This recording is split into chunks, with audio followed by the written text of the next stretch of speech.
evening. I'm Joe Nye, Dean of the John F. Kennedy School of Government, and I want to welcome you here to a truly extraordinary evening. The mission of the Kennedy School is to train leaders for public service and to contribute to the solution of public policy problems, and to try to understand what's happening to democracies as we move into a 21st century. A large part of that mission is preparing women for leadership. And in that sense, as a school with nearly half our students as women, who we expect to be leading in the next century, we have been very fortunate to develop this relationship with the Council of Women World Leaders. This council, which is collecting women who have been heads of state or government, has brought together some truly extraordinary people.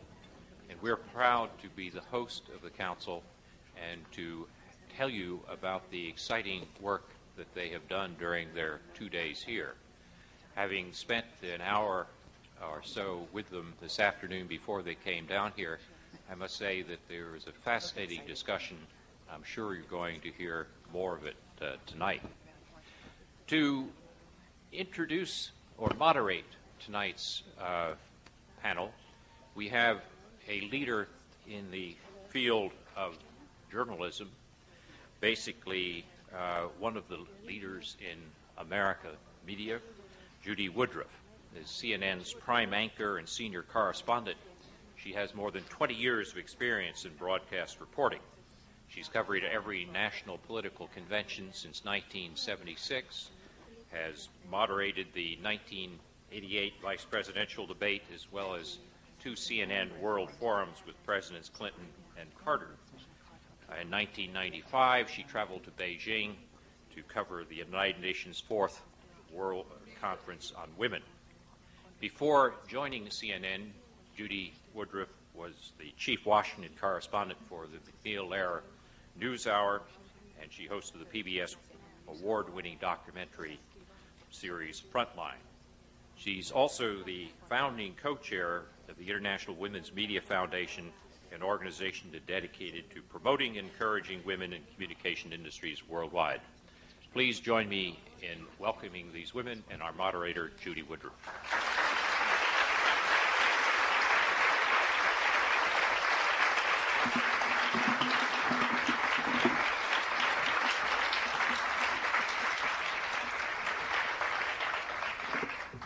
Thank you, Joe. This is a wonderful experience for me, and it is indeed a remarkable gathering of women, current and former world leaders. One of the only times these women have come together in this number. And the first meeting, as Dean Joe Nye just said, of this Council of Women World Leaders. As you probably know, or perhaps you don't, there are currently right now, I am told, only 22 current or former women world leaders around. So we are very fortunate to have as many of them together as we have. It is a wealth of experience and expertise that we want to tap into. So we're going to take advantage of this unique opportunity. I want to now introduce them to you, and I would ask you to welcome them as I do. On my far right is the Premier of Bermuda since March of 1997, Pamela Gordon.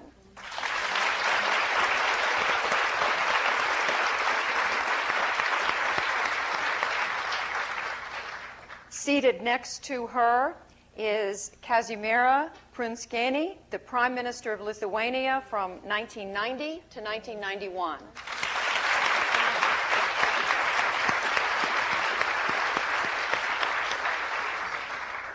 Next to her, Kim Campbell, who was Prime Minister of Canada in 1993.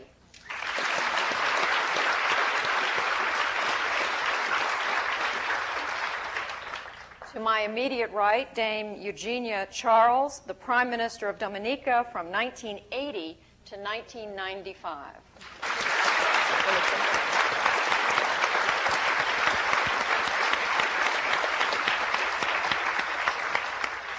To my left, the founding chair, co-chair of the Council of Women World Leaders, Vigdis Finnbogadóttir, President of Iceland from 1980 to 1996.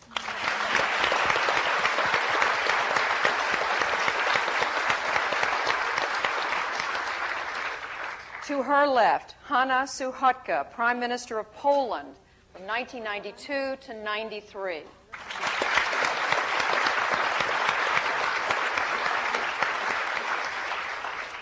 And next, Violeta de Chamorro, President of Nicaragua from 1990 to 1996.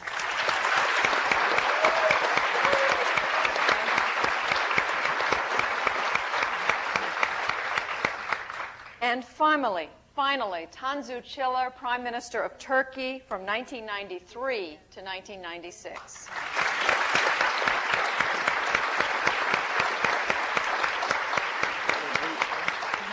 So my first question, and I will tell you by way of logistics before we begin, we're going to ask and answer questions among ourselves for about 40 or 45 minutes. Then we will open it up to all of you who are here. There's a microphone at either side of the audience. We will open it up to you perhaps for questions for the final 45 minutes of our discussion. My first question, why are there so few of you? Prime Minister Kim Campbell. Oh, I get the easy questions. Well, because I think there are still a lot of cultural barriers to women as leaders. And one of the things that concerns me, in fact, is that the numbers are dropping.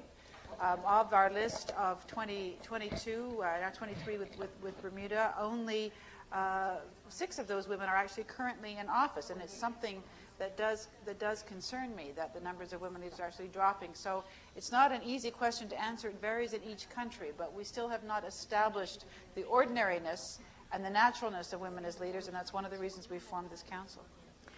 Violeta de Chamorro, President Chamorro, why aren't there more women heads of state, heads of government? Eso es lo que yo deseo en el futuro, que hayan más mujeres en el gobierno de Nicaragua y que sean presidentas. That's what I wish for the future, that there will be more women in the government in Nicaragua and that they will be presidents. En lo personal, el pueblo me escogió con otro rival, Daniel Ortega y Violeta Chamorro, y le gané. El pueblo quiso un cambio, no más dictaduras.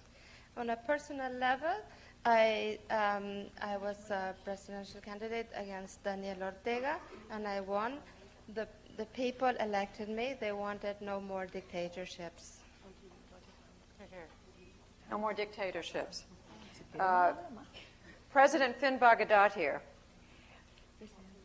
does the fact that you are a woman, did it have anything to do with your wanting to get into politics and the fact that you were able to get in and to win and to be successful?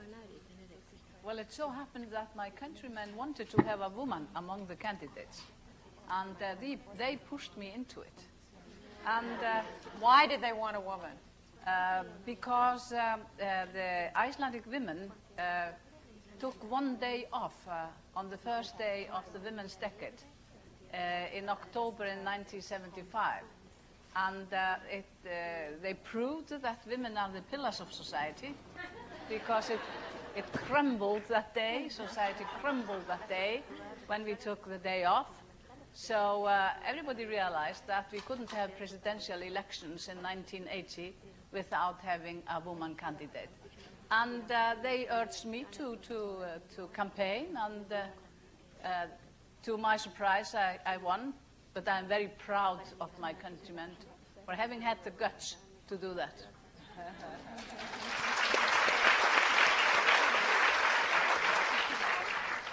Premier Pamela Gordon of Bermuda, does the fact that you're a woman, did it have anything to do with the fact that you were successful in becoming the leader of your government? No, I don't believe we've evolved to the point where we are trying to decide whether or not a person is a woman or male. What the electoral group were interested in was somebody who was going to be serious enough and have enough tenacity to make certain decisions that had to be made when they had to be made. And it was one of those things, be careful what you ask for, you might get it, because it was, we had a prime minister or premier step out, and one of the things when they asked me to do the job, I said, fine with acclamation only, because I know that acclamation was not possible, not with our group, and unfortunately I'm here, so it means we did it through acclamation. So as my mom says, be careful what you ask for, you might get it. Let me turn to you, Tansu Chiller. You just went out of office last year.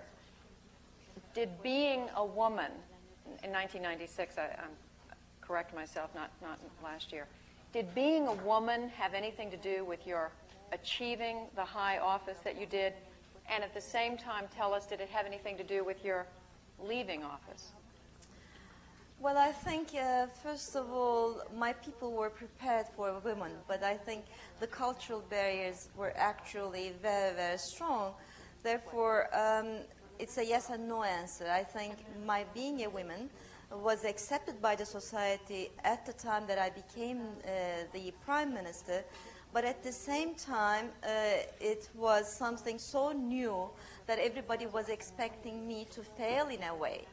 And the role differentiation was such that I was expected to be a compromiser rather than a stubborn, persistent kind of a leader in some of the issues that I believed in. Therefore, in the downfall, I mean, as far as my leaving the office is concerned, I think many people were disillusioned in the sense that I would not give up on the issues that I thought that I should be leading in, and this somehow did not fit with the image of the women in general for the first time. And therefore, I think in my opposition period and in the downfall, this image and what I really am disillusioned many people, and I was in conflict with what they wanted me to do. But I'm still stubborn on the issues that I want to go on with, and when I come back, I will persist in those.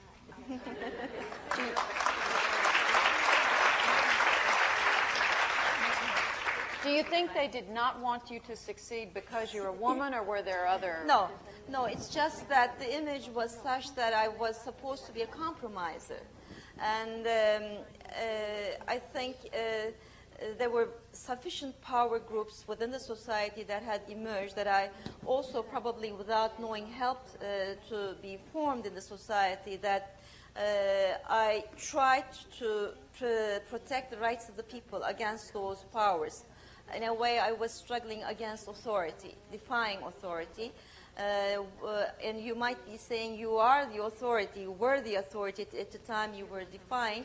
No, I was breaking the various taboos at the time. So I was the authority, but breaking the taboos at the same time meant that I had to go ahead in the way that I believed in, and this somehow did not fit with the image of compromising and all that.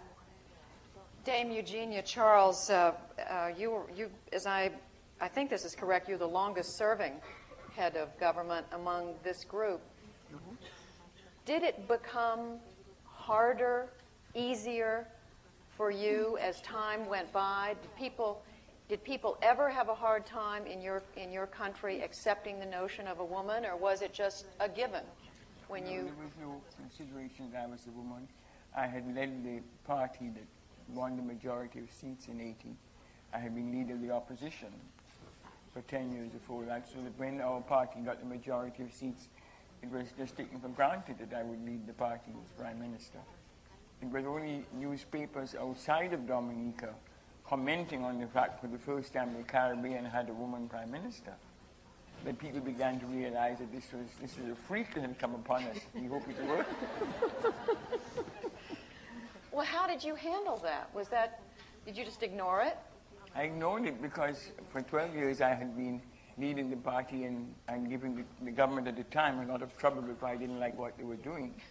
So I just went on doing that, but getting things done that had to be done.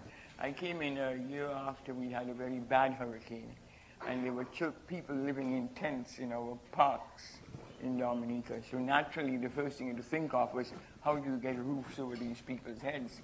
And if you were successful in doing it, they thought that you were a magician, so it worked. Hannah Suhotka, 1992 and 93, that was a very difficult time for Poland, in the middle of a very difficult time. Was it hard for the people of your country to accept you because you were a woman, or did it have no bearing on their acceptance of you? It was no difficulties with acceptance of me, because as you can see, all the women sitting here, maybe not all, but many of us sitting here, took a seat of prime minister in very difficult time in their own countries. If you compare, Kazimierza Prunskiene started in 1990 and ended 91. Then was Edith Cresson, also for 1 year in very difficult time in France. Then I came to the office as a prime minister, and I left in 93 after made a first economic growth in my country in 92 and then 93. So it was really a very difficult time, but I am of the opinion that men agreed for women prime minister only in very difficult times in the country.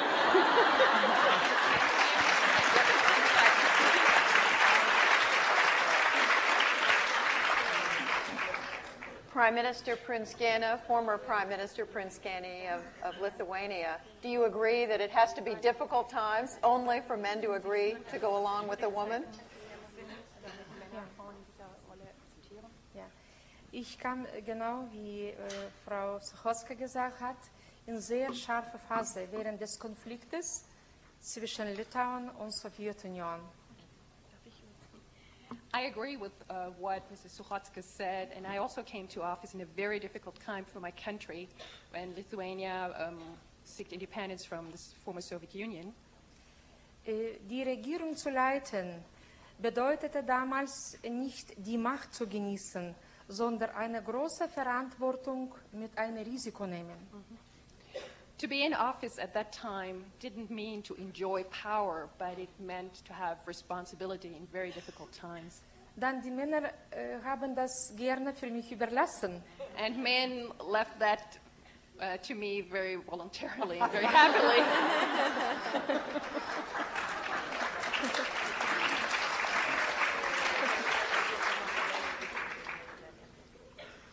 Let me come to you, President Finnbogadottir, again.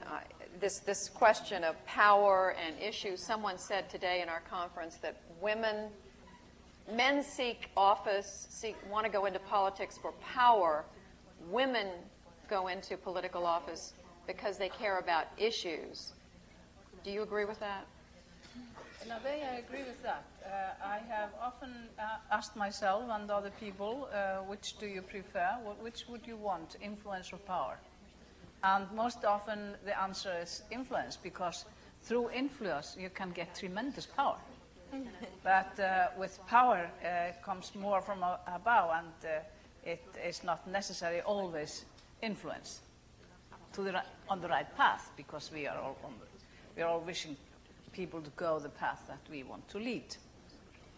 Prime Minister Campbell, influence, power, issues. Do women go into politics seeking something different from men? Well, I'm loath to generalize, but now that I'm started, I'll continue. I think that boys are socialized to always seek the top job in whatever they're doing, which is why very often little boys will say, I want to be president, or I want to be prime minister. They haven't a clue what the job involves. But that's just part of their socialization. You mean when they're little boys? When they're little boys. They see it was like President...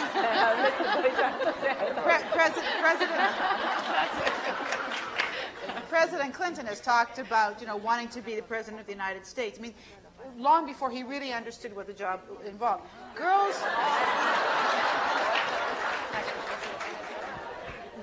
Girls are not socialized the same way to expect to do that. And although certainly when I was a teenager, for example, I had a very highly developed social conscience, worried about the state of the world, and I wanted to be the first woman Secretary General of the UN. Then I met Secretary General Boutros-Ghali when I was Prime Minister, and I thought, boy, phew, it was a lucky escape.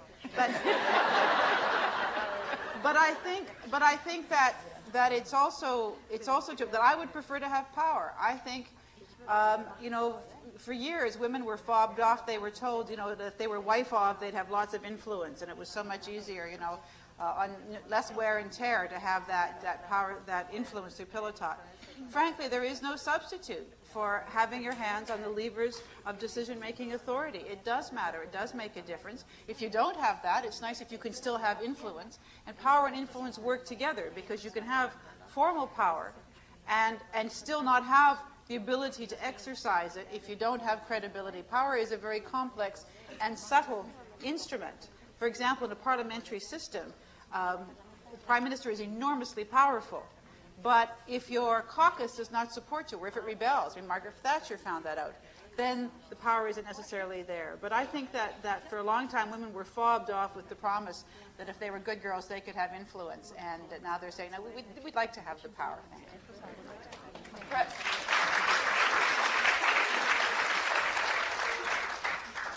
President Chamorro, can women have both? Can't they just go in and pursue the issues they care about and have power? Is it either or? En lo personal, On a personal basis, el pueblo me dio el voto. my people gave me the vote. No me imaginé nunca I never imagined lo que iba a tener en mis manos. what I was going to have in my hands. Solo pensé I only thought que para poder trabajar por el pueblo de Nicaragua tenía que parar una guerra. that in order to work for the people of Nicaragua, I had to stop a war. Guerra de nicaragüenses entre nicaragüenses A por war ideología. of Nicaraguans against Nicaraguas or between Nicaraguas because of an ideology. Y lo hice y lo hicimos junto con mi gabinete, porque no solamente la mujer gobierna o el hombre gobierna, sino que muchísimas otras personas. And I did it together with my cabinet because a woman or a man don't rule alone. They rule with many other people. Y para poder quemar las armas, pues Naciones Unidas, OEA, todo el mundo ayudó, gracias a Dios. Las armas se quemaron y empezamos después a gobernar el país. Nicaragüenses regresaron a su patria y vivir como podíamos. And in order to lay down our arms, we have help from the United Nations, OAS, many entities, and we were able to do it. And then we were able to start ruling, and we were starting to start living however we could. Después de haber dado libertad de prensa inmediatamente, porque no la teníamos, After giving freedom of the press immediately because we didn't have it, amnistía, para que todo el mundo regresara a su patria. so that everybody could return to his homeland. Comencé en la parte económica que a todo el mundo le interesa. I started to develop the economic side in which everybody is interested. Me encontré con un país totalmente quebrado, I had a country that was totally bankrupt, con una deuda enorme, que creo que muchísimos de ustedes la saben, with an enormous foreign debt that I'm sure very many of you are well aware of it, con una división política y Nicaragua no era vista en el mundo bien visto, sino que mal. and with great political division, and Nicaragua was not well seen in the world. Quite the contrary, was not seen well at all. Mi trabajo fue unificar My job was to unify. y empezar a ver cómo pagaba a todos los países amigos a quien se le debían armas, se le debían muchísimas cosas. And see how I could pay back all our friendly nations to whom we owed weapons, we owed many, many things. Comencé a platicar y le dije a los países que dieron armas o que prestaron, les debo a todos ustedes, pero armas no pago. O las demás deudas sí se pagan. I told all the other nations, I owe you many things. I owe weapons, I owe money, and I will pay my debt, but I will not pay for the weapons. Is it, Dame Eugenia Charles, what makes a good leader? Well, unless a leader is really full of fire to do the things that the people require to make life better, you might as well step out and don't take on the job. Because this is why people want you to come in, to make life better for them. And if you can't do it, and if you're afraid to take action that will help you to do it, then you might as well stay out of the fray. Premier Gordon, would you agree? What are the qualities of a good leader, of a great leader, and how does someone know who's thinking about running for a very important and influential office know if he or she has it inside them? Well, first of all, you have to make sure that your focus is correct. However, I think this afternoon in one of the plenary sessions, Mr. Sanchez, I think he said it quite well. And what he did, he said, leadership is attributed to someone who will tell the masses what they need to hear. A politician will tell them what they want to hear. And I think that is the difference in leadership. A leader is not afraid to do the things that are unpopular if it is in the best interest of the people. Prime Minister Chiller, how do you know if you have that within you that's going to make you the leader that you want to be? I think partially you are born with it, and partially it comes to you with experience, but you have to have a vision, first of all, sort of a burning desire. You don't want something because you want power or influence, but you have an image for your country or for the region or for the people. And it becomes a part, that image and that vision is part of you. And then I think leadership comes into being as you try to convince your people that that is what is needed by them as well, and that is what they want to hear, and that's what they really want and need as well. So it all starts with a vision. It all starts with a dream. I think that is where people are born with. I think the dream side is somehow inborn, because when I was 14, I had made up my mind that I was going to be the Minister of Finance for the 14. country. Yes, in a country like Turkey at 14, to even come up with that idea was absurd. And but then I started taking economics lessons, not lessons, there were no lessons of the kind, but I asked my high school president to help me on that, and he was astonished because he was American in Turkey, and he looked at me, but he brought the books to me. I was going to make sure that Turkey moved on and developed, that I was going to help that. So how was I going to do that? By becoming the Minister of Finance. So it is a mission, it's a dream, it is something inborn, and then with that, you move, and you try to move your country and the people with you.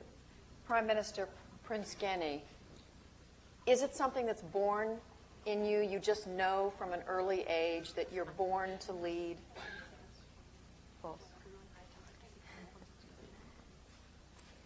Nicht unbedingt Politik. Ich selbst kam in Politik, ohne zu wissen, dass ich genau in Politik eintrete. Ich machte das. It's not necessarily politics. In my case, I was not really aware of the fact that I was entering politics. Ich machte das und sprach über die Reformen, weil ich eine Wirtschaftswissenschaftlerin war. I did it and I spoke about reforms because I was an economist. Ich akzeptierte mir nicht die Planwirtschaft, Zentralismus in unserer damaligen sowjetischen Ökonomie. I didn't accept planned economy and socialism Und as it was the case in Lithuania. dass diese Unfähigkeit der Planwirtschaft mit Politik verbunden ist. And I understood that the failure of planned economics and Dann socialism neue was Ideen related to politics. Mit Argumentierung, warum wir anders machen müssen, war als Basis für mein Eintritt in Politik, und ich stand an der Spitze der neuen Bewegung mit besonderen wirtschaftlichen Schwerpunkten. New ideas that we had to make a difference was the basis for me entering into politics.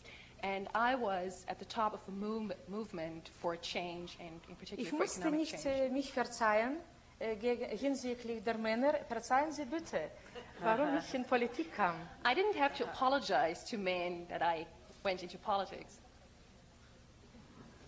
I'm just going to say that, you know, it's interesting trying to define leadership. As Harry Truman once said that there are no great men, there are just circumstances that make people great. And I think that a lot of us talked about from when we were kids, somebody, I guess Maria Peters said yesterday that you can see in a nest of puppies that some you know, are clearly going to be the leaders. And I think from my own experience when I was a little kid, I was forever organizing people to do things. But I think you also, in the circumstances of your life, sometimes find yourself in a situation where others are seeing you as a leader. And this was a story I think we heard several times during the course of these meetings, that suddenly people who hadn't really necessarily thought of themselves as being leaders found that everybody around them said, you're it. And you just find yourself in a circumstance where there is an opportunity to take charge or to articulate your vision, and that other people, that happened to me in high school, that I found that I could do that, and that I had a vision that people shared it and wanted me to realize it. And it's a very exciting but also a kind of scary thing. So I think it's a combination of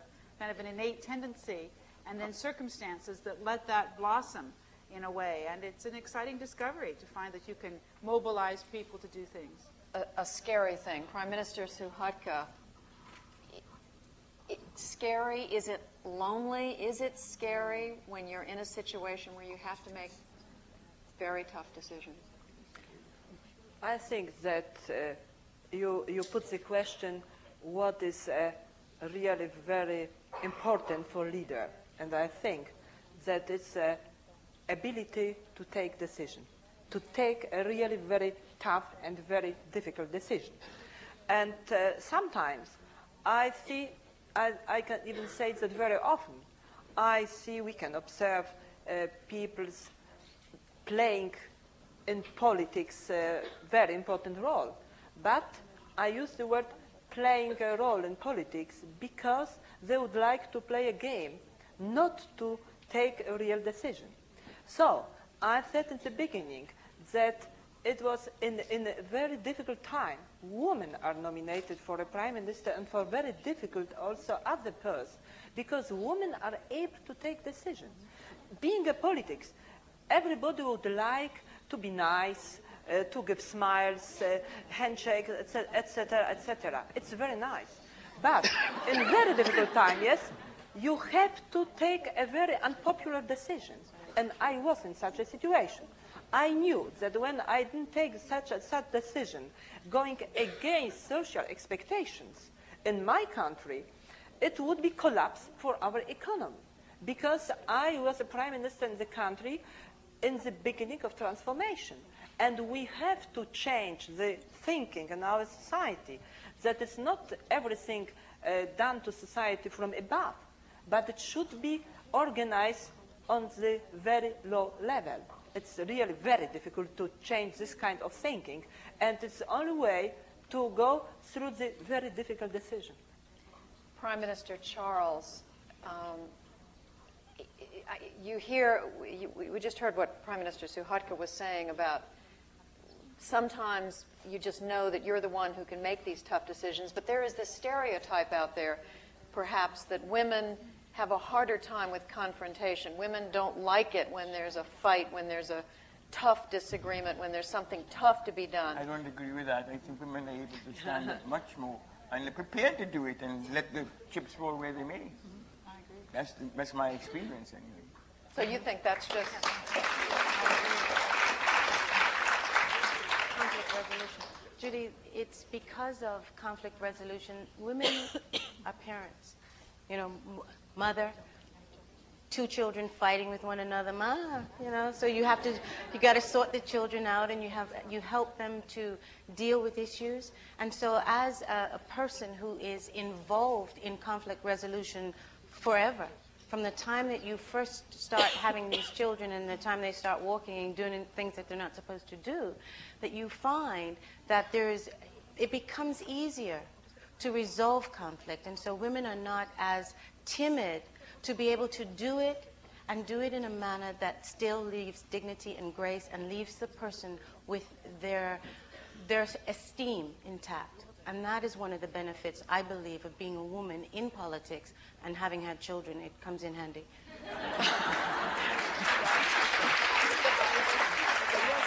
Yes.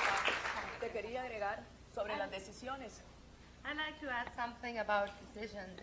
Las decisiones las pensaba yo en la almohada, en mi habitación. I consulted all my decisions in my bedroom with my pillow. Nadie me dice, sí, de la única This is manera. true. No tengo marido, nadie me decía nada, ni tampoco lo aceptaba. I had no husband at that point. I had no husband. No one was able to tell anything to me, and I was not willing to accept it anyway. ¿Qué no se me presentó a mí? Todo. I had to face everything. Nothing was left out. Tener que cambiar un general de ejército, reducir un ejército, en fin, cantidades de cosas. I had to change an army general. I have to get rid of an army. Tener todos los días una huelga de protesta porque querían que yo fuera, Violeta tuviera la varita de virtud. ¿Se recuerdan los cuentos de la hada madrina? Every time I had complaints, and I had because everybody thought that I had to have the magic wand, just like the fairy godmother. You might remember those in the stories. No solamente a propósito de la huelga, no era nada más el exgobierno de Daniel Ortega, sino que todo el mundo, desde la iniciativa privada, todo el mundo hacía huelga. Pues que las hagan, decía yo. Pero mientras tanto, mi gobierno, mis ministros van a ir a platicar, porque el diálogo es fundamental para encontrarle una solución al país. The strikers came from all over the place. It was not just the former government, but the private sector. Everybody was striking. But I decided, and my cabinet decided to establish a dialogue, because it's important to have a dialogue in order to have some negotiation and reconciliation. Y el diálogo era con todos los partidos políticos, con todos. Yo no soy política, quiero que sepan mis amigos que están aquí, And periodistas. the dialogue was with all politicians, and I want my friends and journalists here present to know that I am not a politician. No milito en ningún partido, I am not a militant in any ni lo political hice party, de 90 a 97, ni lo sigo haciendo. nor I did it from 1990 to 97, nor I do it to this day. El día de la votación mía, lo voté en blanco, The day por honradez. I went to vote, just out of my own personal honesty, I cast a blank vote. Así es que, mi querida, amigos todos, So my dear friends over here, estoy muy satisfecha y me siento muy contenta junto con la gente que trabajó conmigo, varones y mujeres, I muchas am mujeres, quiero very que sepan. pleased, and I'm very satisfied with the people who work with me, men and women, and many women I wanted to know Que se haya that worked with me. que se haya realizado una elección libre y democrática también, y poder traspasar la banda presidencial a otro político, porque es político, el doctor Alemán, político alemán. Así es que entonces, eso me siento muy satisfecha. And I was very pleased that we could have free and honest elections, and I was able to hand the presidency to Mr. Aleman, who is in fact a politician. And I'm very pleased that I was able to do that. Toda persona que es política le gusta su política. All politicians like their own politics. President Finn Bhagadadi, president for 16 years. Is there something different? We heard Mr. Morrow talking about talking to her pillow, that she didn't want to hear any other advice. Do you think women leaders have a different way of governing, of making decisions, or not? Are we making too much of this difference between Yeah, the sexes? in this sense, we are, I think, because making a decision is always a very, very lonely job. Because whatever advice you get, you are alone to make the decision. And you are the only one who is responsible for the decision.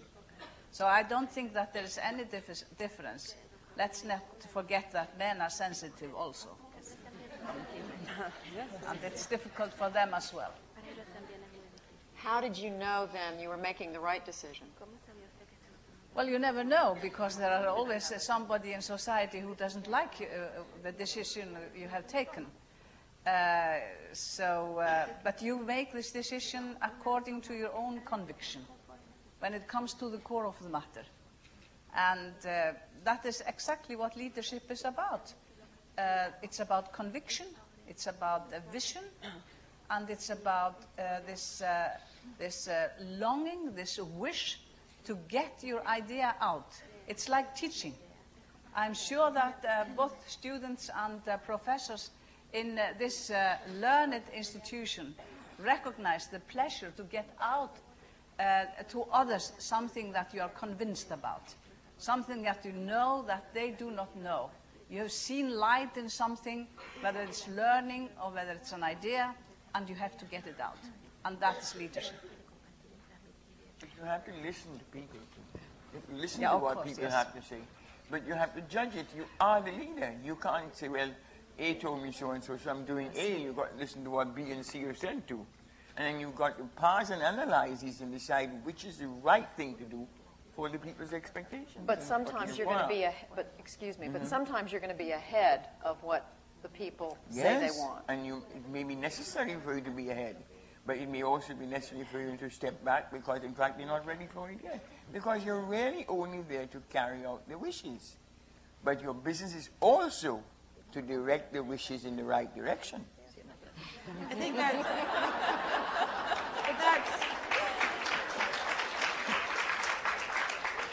but that's what leadership is all about, this whole question of listening and then leading. And I think that if you think that you don't go into politics to be loved. If you want to be loved, you cultivate your family and friends. If you're really going to make decisions, you're going to make some people angry. You don't go into politics to be loved. No. I mean, no. We are familiar with some politicians in the United States who do.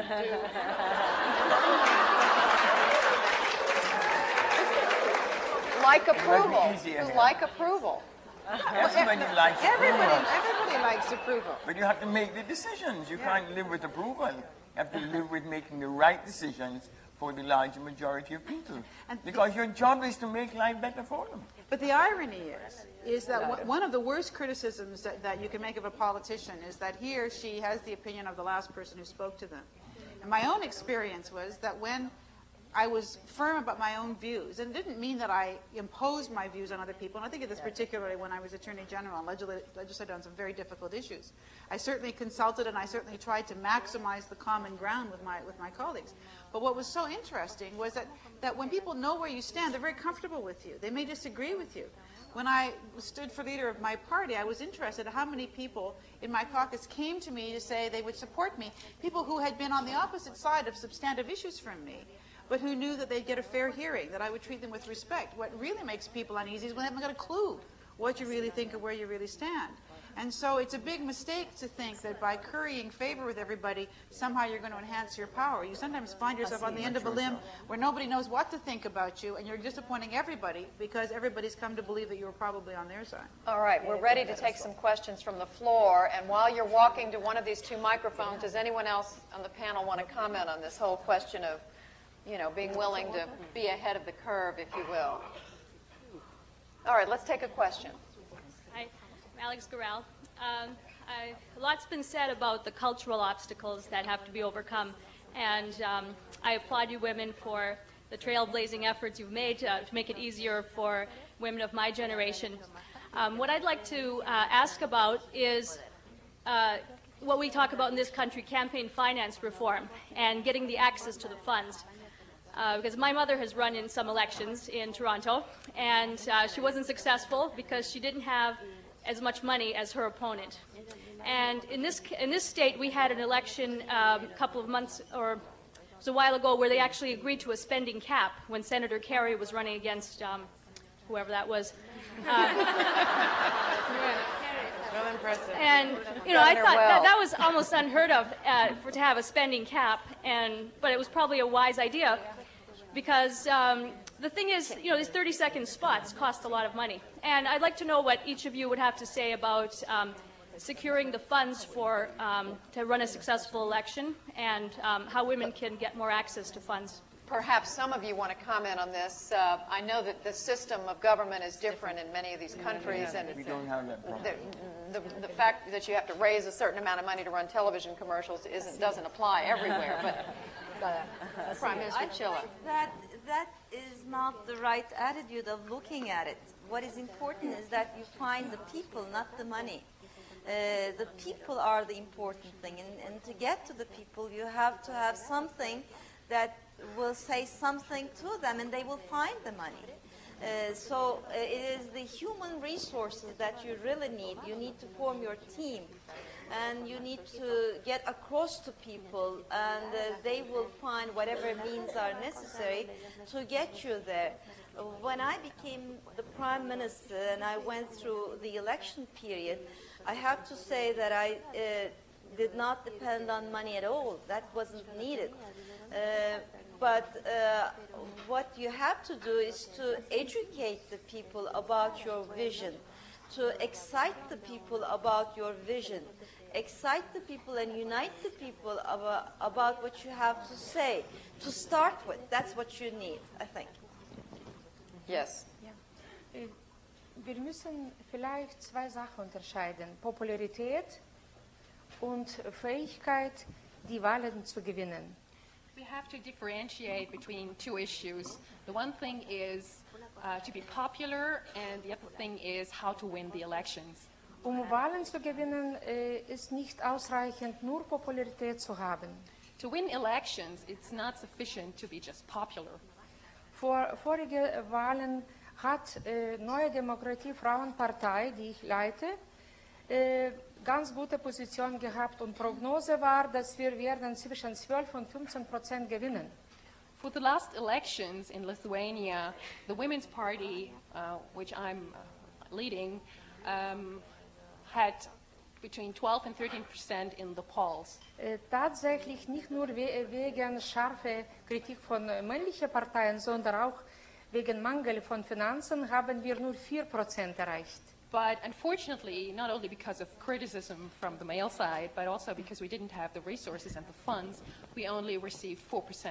Dann unsere Zusammenfassung war, dass die Frauen in die Politik häufig gutes Motor haben, aber etwas zu wenig an Benzin. So our summary and our result of that was that women very often have a very good motor, but they don't have enough fuel. Wenn in ein Land auch die Bevölkerung kleines Geld für eine populäre Partei spendet, das ist gut. Aber wenn die großen Parteien mit starken finanziellen Strukturen zusammenarbeiten, was für Frauenmehrheit nicht charakteristisch ist, dann Benzinproblem ist sehr wichtig. There is a problem if you have, on the one hand, small parties that get little money, and then you have huge big parties that cooperate and get all the money, and this is very often detrimental for the women. For a number of years, women in the United States running for political office has said it was harder for them to raise money than men. Now that may be changing. I've interviewed some just in the last week who say they think that they may have finally broken through a barrier. I'm not sure. Yes, let's hear your question. Hi, my name is Colleen Dart. I'm a junior at Harvard College. And I was curious, Ms. Campbell referred to the fact that little boys say they want to grow up and be president. And I actually know a fair number of women who want to grow up and be president. And I was wondering if you had any thoughts as a panel on what was happening in the countries where there hasn't been a woman who has been the leader, and if you had any advice for women my age and older who are trying to seek that office. Not myself particularly, but even if I wanted to be a congresswoman, it's still very difficult in many states for women to win. And I was wondering if you had any thoughts. Can I just say the point of my saying that was that I think that sometimes boys want to have the top job even when they don't know what it is, whereas girls are inclined to articulate that ambition when they have some idea of what it's about. And maybe that's not a hard and fast rule. I also think that, again, if you never see any leaders who look like you, chances are you won't articulate that ambition, which is one of the reasons why we are trying to make the reality of women's leadership visible, so that young women, one of the interesting things I found in Canada is how many young women I meet there now who say, not I want to be prime minister, but I'm going to be prime minister, and their sense of what is possible was changed when a woman became prime minister. Advice from anyone else with advice for young women around the world who aspire to be presidents or prime ministers? Go for it. Go for it. Hi, thank you. My name is Ted Wright, and I'm a student here at the college. I'm also a Canadian, so I'd like to extend a particular welcome to Prime Minister Campbell. My question concerns something that Premier Gordon touched upon briefly, and that is the role of the family in your lives. I was wondering, to what extent was your family life, if any, affected by your prominent role in your governments and in your states? You want me to start? Why don't you start? Well, it has a significant difference in your ability to be normal, whatever that means. But, for instance, I have a 26-year-old daughter who's a lawyer.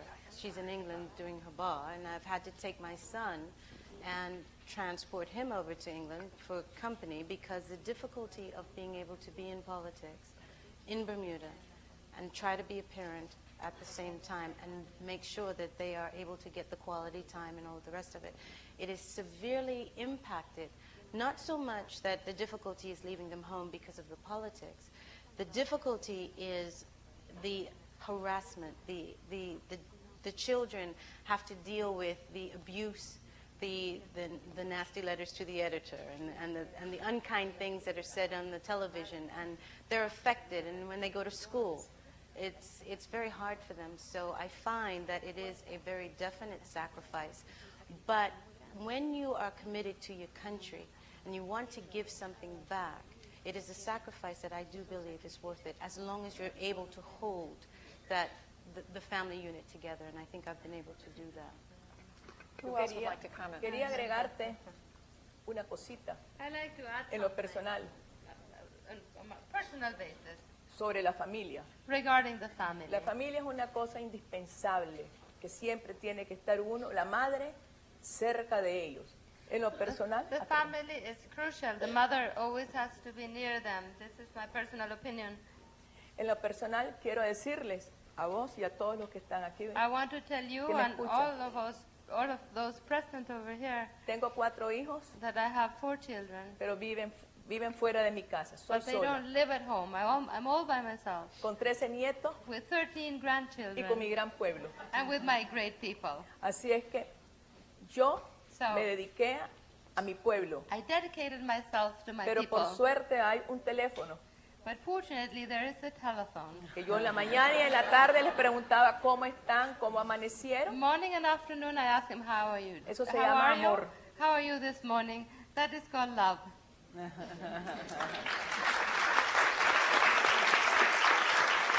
Would anyone else like to comment on family, the effect on family? I think it's important that we should consider that, because when you become the first of something, like the first women prime minister in 1,000 years in a culture such as ours, then your husband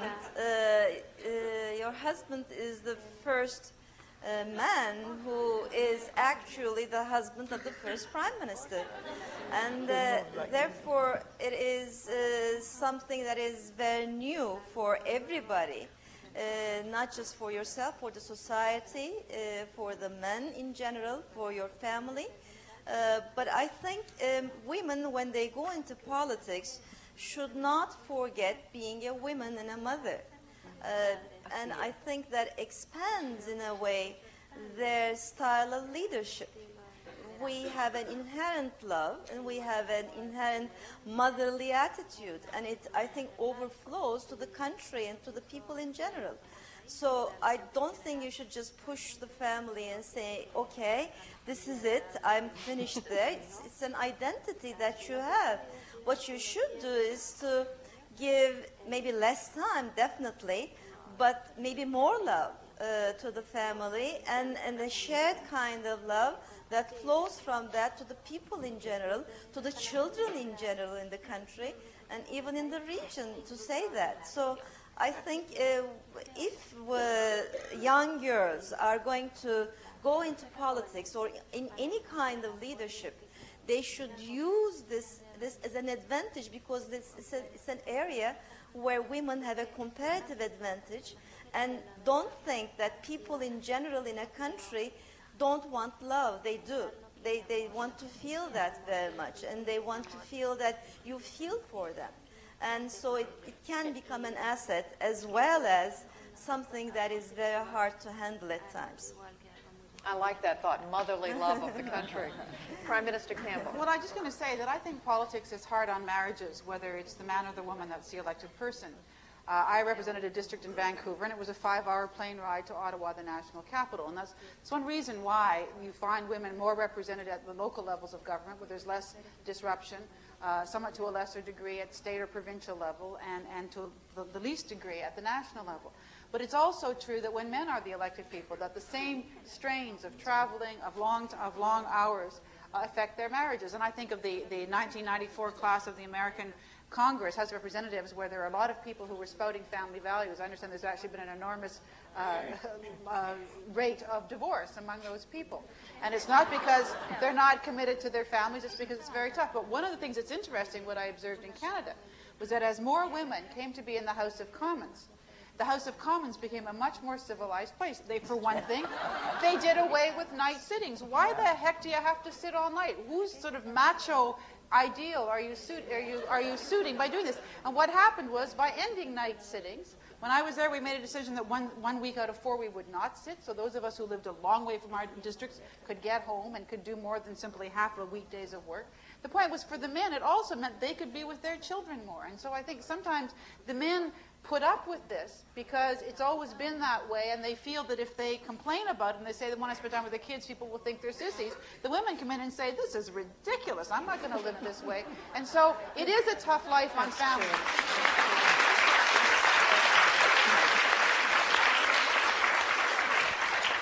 Yes, give us your name, please. Hello, my name is Pınar Yegin, and I'm a senior at Harvard College and from Turkey. And I have a question for Mrs. Chiller, actually. And today you have told us that your society expects you to not to be a persistent and a stubborn and a strong leader when you became a prime minister. But did you not sort of confirm those expectations when you first campaigned for 8-year elementary education, establishing that, and then gave up your struggle when the political circumstances became a little difficult? I did not get the second part. Could you repeat that? Sure. You first campaigned for establishing 8-year education, and you know that's a really critical... Establishing what? 8-year elementary school education. Okay. In Turkey, we have 5-year right now. Okay, now I get the question. Well, yes, I still feel that we should have a required education of 8 years, and what you are pointing is very important.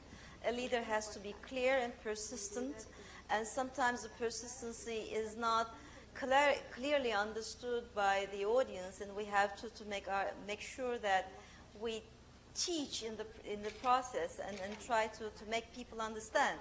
Now, 8 years should be a requirement. Education is a must, especially in the 21st century. That is the only way a country can leap forward. But when I said I wanted 8 years, I also wanted some flexibility of various students choosing electives. What happened is that the new government adapted an 8-year program which is so very rigid that it is almost imposed to everybody. The same program for 8 years without any move of any kind for any elective. I am a teacher. I have been a teacher for 25 years. And students have different capabilities, capacities, talents, wishes, and so do their parents. And you can't just impose an 8-year rigid program of one kind on everybody. That's too stereotyped. And it's almost like the Russian period that is gone by. It is electives. It's the internet era that we're in. People should be free to change their courses if they want to get to different lines, different specialization areas. And that's what I oppose. I still feel that we should have 8 years. In fact, not 8 years, but 11 years of required education, but more flexibility that gives room to freedom of choice, to talent, and to what is required by the 21st century. All right, thank you. Yes, question.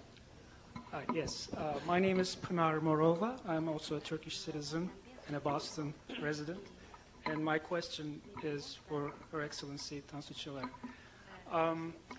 You promised to tell the truth when you take the oath of office. You promised not to form a coalition with Islamist fundamentalists. Also, you promised to sell your real estate here in New Hampshire and donate the money, since you don't need the money for re-election, to my people. You've just done the opposite. Could you explain why? Very, very good question. It is true partially, but it does not tell the story. First of all, it is true that I thought the religious party would be a threat in general, and so did the other parties who came to be elected. It so happened that 1995 emerged with three parties that had very close voting. Well, we had 20-21% of the votes altogether. So when the other parties were forming a coalition with the religious party, I said we should not do that. What we should do is to make the first choice which is feasible under the arithmetic given to us by the people. You make your statements and then the people decide for themselves.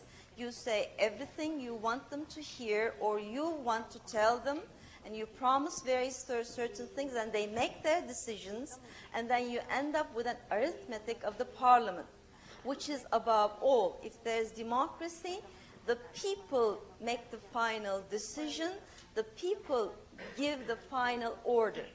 Now, the first choice that I could make was to give up the prime ministerial position to a party that had 10 less parliamentarians than I did.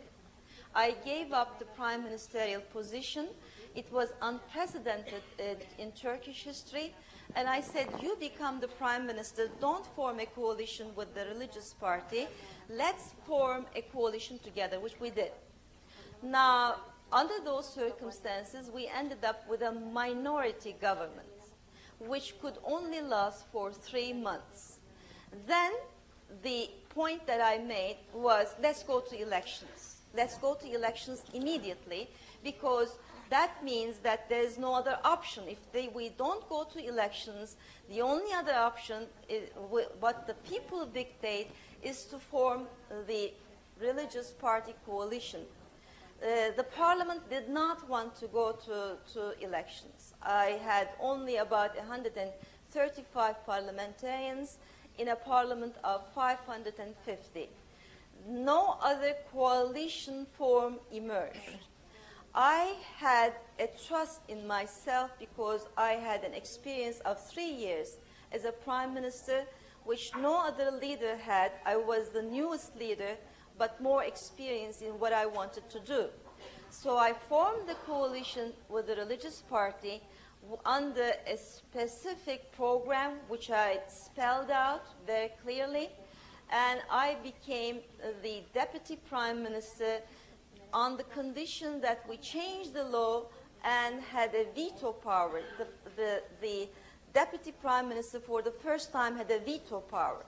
Under those circumstances, we did form the coalition, and the points that I had made was to go on with the European Union unification, to apply for the European Union, and to make sure that the price system works, to go on with privatization, to go on with the agreements with Israel, in fact, make new agreements, to go on with what we initiated.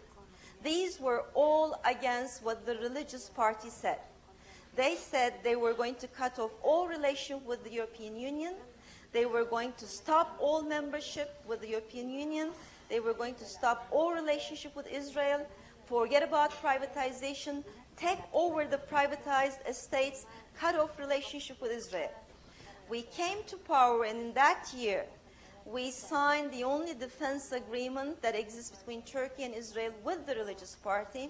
We signed the free trade agreement with Israel with the religious party. We applied vigorously further for the European Union. We continued the most vigorous privatization process ever existing in the country in that year. And at the same time, we made sure that we had the price mechanism. Now, there were provocations, I have to say. There were provocations. Prime Minister Chiller, I don't want to interrupt. Okay. But what I'm trying to say, the point is that reach a conclusion, then we can give some other people an opportunity to ask questions. A leader says something to the people. Then the people decide. The arithmetic of the parliament is decided by the people. Then the leader has to abide by that arithmetic and do the best within that order given by the people, following what she believes in, which is what I did.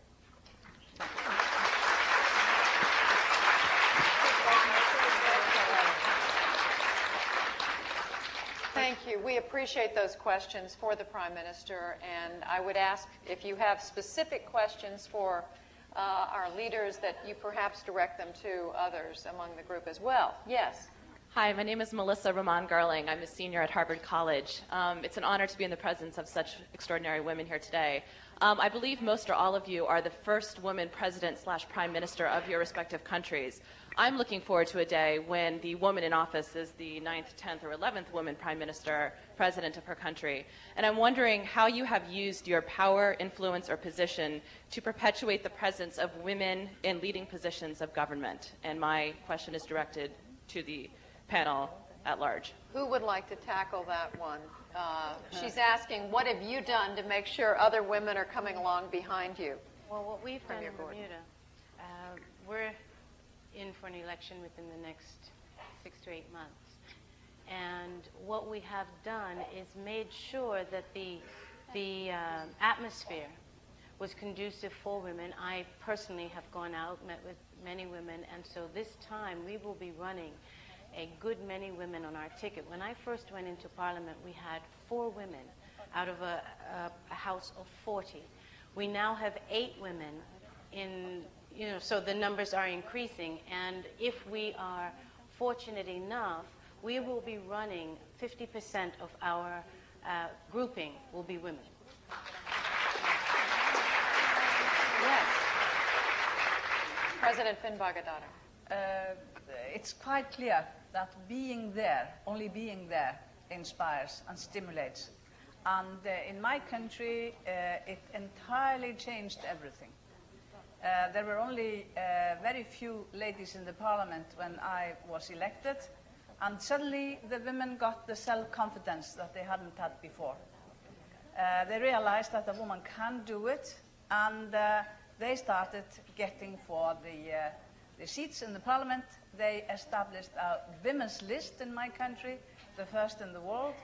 And with the women's list came the interest of all the parties to get women into the parties. Explain what the women's list is. The women's list was a list of ladies from all the parties, and they got together because they didn't get the seats on the voting lists that they wanted. So they formed their own list, and they were very popular in the beginning and did what was very useful. They opened the eyes of the political parties that it was necessary to have women on their lists, not to have women on a special list. So it was very useful. And I must say quite frankly that only being there and being visible, wherever I've traveled in the world, and I've traveled widely during these 16 years, being the first elected woman as a head of state in the world. Wherever I came, all the radio stations came and asked me, will you please come and talk to us about the women's issues? And I've done that. And I promised myself early, not only in the presidency, but early in my life, I shall never let the women down. I'll work for the women as long as I live.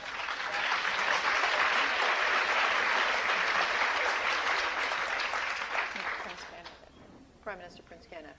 Ich meine, dass wir alle als Frauenleader bilden die Beweise für andere Frauen, dass wir diese Position normal, gut nehmen und Vertrauen verdienen können. I think we all, as women leaders, give proof that we can, in fact, run for office, that we can be leaders, that we can be effective leaders, and that we have the confidence of ruling a country. Nach meinem Rücktritt von der Position habe ich in einige Jahre eine Partei mit Mehrheit der Frauen gegründet. I have founded a party with a majority of women. Damals es war kein populärer Schritt und kein kluger Schritt, starke Positionen in Politik zu halten. It was not a very popular step at the time. It was not very popular to reach out to a majority. Aber trotzdem heute ich freue mich darüber. But I'm very happy today that I did that. Weil Bildung einer Frauenpartei hat eine Werbung für Stimme der Frauen stimuliert. Because the formation of such a women's list generated more interest and more votes for women. Anstatt 7% Frauen im Parlament in voriges Parlament, haben wir heute schon 18% der Frauen. Instead of 7% women in parliament, today we have 18%. Wir haben interparteiliche parlamentarische Frauengruppe gegründet. We also founded an interparliamentarian group of women. Jetzt ich leite diese parlamentarische Frauengruppe. And today I lead this group. Und wir arbeiten auch nach außen, mehr Frauen in Politik zu werben. And we also reach out to other women to bring them into politics. Thank you. Mrs. Shamora. Creo que las mujeres hemos sido ejemplo para el mundo. I think we women have been an example to the world one way or another. En Nicaragua, Nicaragua, cuando asumí la presidencia, llegó un momento en que los 4 poderes del Estado eran mujeres. When I became president, mujeres. Los 4 poderes del Estado. The 4 different branches of the state were women. Y luego después, then later on, digamos, a la mujer campesina que no tenían nada, les dimos títulos de propiedad en sus tierras. A la mujer, no al hombre, porque ustedes saben que el hombre después se va y deja a la mujer con sus niños, con todos quedan abandonados. Por lo menos yo me siento satisfecha de haberles dado título de propiedad a todas las mujeres conforme pude. When I was in government, I gave the deed and the women became the owners of their property. And I'm very proud of that because you know that often men leave and they leave you alone with your children. So I'm very proud and very pleased that I gave land ownership to women. Another question, yes. Hello, my name is Chantal Zakari and I'm a Turkish citizen. My question is not for Tansu Çiller but the rest of the panelists. I wanted you ladies to answer how you feel about being on the same panel with a person who went into coalition with an Islamic government who actually would we've like already raised the that question. If you would have respect for all the panelists. We are talking here about women supporting each other, and the Islamic government in Turkey would like women like me to cover themselves and stay at home and not be part of a group like this. So I would like you to answer that question. I have to take this question. I'm sorry, I'm not sure I'm interested in your answer. I'm interested in the rest of the panelists. Other people are. It's not just you that exists. This is democracy, and other people have the right to hear. What we need to do is to understand that democracy is about individual freedom. I am what I am. Everybody sees that I'm not covered. But when Turkey starts closing parties because they're religious parties, when we ban them on that account, and when we simply make governments fall because we refuse to accept the order of the people in a democracy, when we start putting such pressure on the students that they cannot enter the universities if they have a covered hair in one way or another, then we are simply putting too much pressure, which will lead the society to move in the opposite direction of what we want them to do. And what we have to recognize that there is a point where the human being gets his or her rights from being a human being, not just because he or she is a citizen. And the domain of the government has to stop somewhere. In universities, anywhere in the world, I've taught in many places, the students are not government bureaucrats. We have to know when we have to stop pressurizing people because of their beliefs. Otherwise, the point that we want to take the country will be the opposite of what we really wanted to do in the first place. This is why I feel that at this point in Turkey, Turkey needs to initiate a second program of democratization where the rights of the individual needs to be protected against the government. And I know that some people do not understand this at this point in time. But given time, historically, this will be seen to be the case, which I will initiate. Thank you.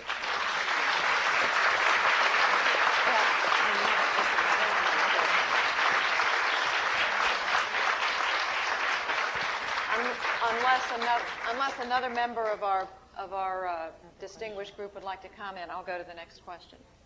Hello, my name is Sarah Wood, and I'm a student at the college.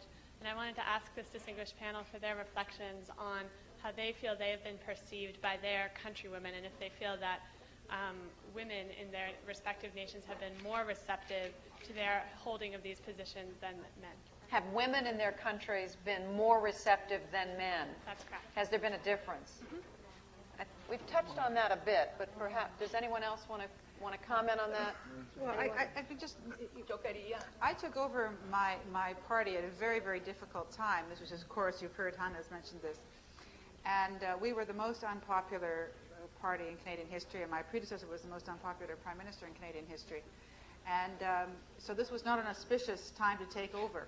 And certainly if a party wants to promote change with the hopes of perhaps recovering some electoral fortunes, then certainly a change of gender in the leader is pretty as dramatic as you can get. But what was interesting to me was that in the summer of 1993, I had the highest approval rating for a prime minister in 30 years. And that indicated to me that, in fact, Canadians were very happy about the idea of having a woman as prime minister. And when I traveled the country, men and women were very excited about it. One of the things I have to say they were excited about was that Canadians felt they got a one-up on the Americans by getting there first. But I think what was important was that even a change of gender wasn't enough to change the fortunes of my party, that we lost the election. But I certainly feel when I travel in Canada that the sense of what is possible for young women has changed. And I hear over and over again from people how happy they were that I was there, that they felt I did a good job, nothing personal. Canadians are very polite. So I think, in fact, that there is a dynamic, sort of irrespective of what they think about your party and your policies, that there was a sense of pride and a sense that a milestone had been passed. And I certainly sense that that was a positive thing. I mean, we haven't won all of the battle yet, but I think in Canada, the question of whether a woman can be prime minister is no longer an abstract question. It's not like when I was a kid we used to wonder whether a man could get on the moon. A woman can be prime minister, and I'm very hopeful that within the next 2 years another one will in fact be prime minister. A question, yes. Hello, my name's Brian Klett, and I'm a student at the Kennedy School. There are many examples in history where women have had to make the decision of whether to go to war or not. I'm wondering if the panel has any opinion about whether men and women approach that type of decision differently. No. Prime Minister Charles. There's no difference. It's a matter of deciding what is right at the time for the country. Like every other decision a leader makes. Is it a good thing for the country at the time? Can I just say something? I mean, I sat on the War Cabinet during the Gulf War in Canada, and I think that it wasn't so much a question of gender. I mean, I had some different experiences from my partners. But one of the interesting things that I heard Margaret Thatcher's one of her chief political advisors say here at the Kennedy School, in fact, when I was here in '94, he said that, I mean, Margaret Thatcher certainly established that a woman could lead a country at time of war. But he said it was very interesting that her gender was actually a positive thing, because on the one hand, it was very clear that she was very strong about Britain's position, whatever.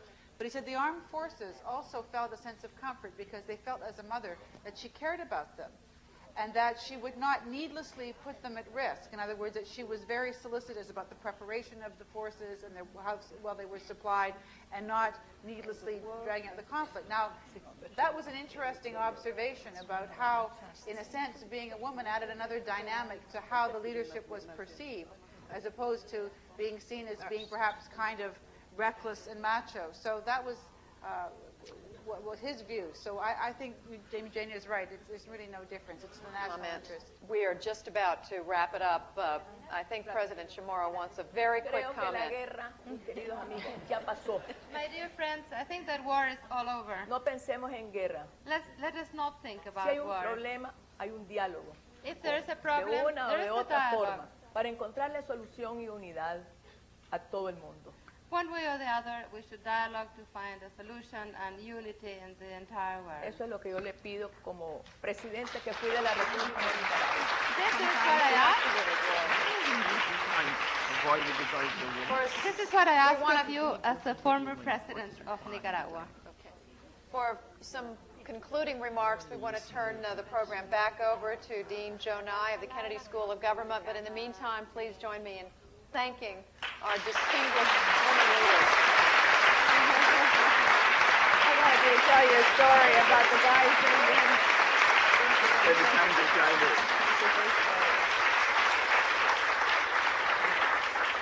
This truly has been an extraordinary and historic evening, and Judy, your moderation in every sense of the word is remarkable. And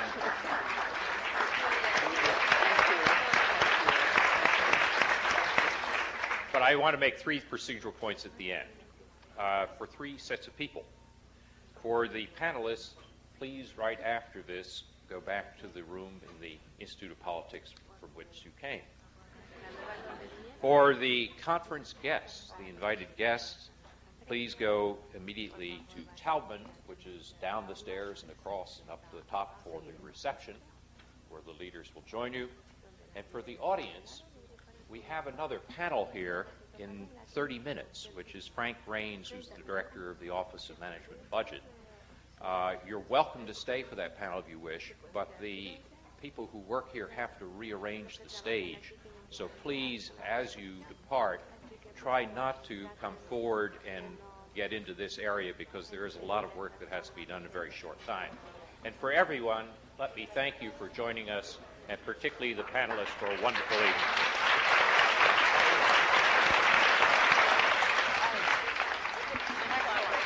Okay, shall we help you?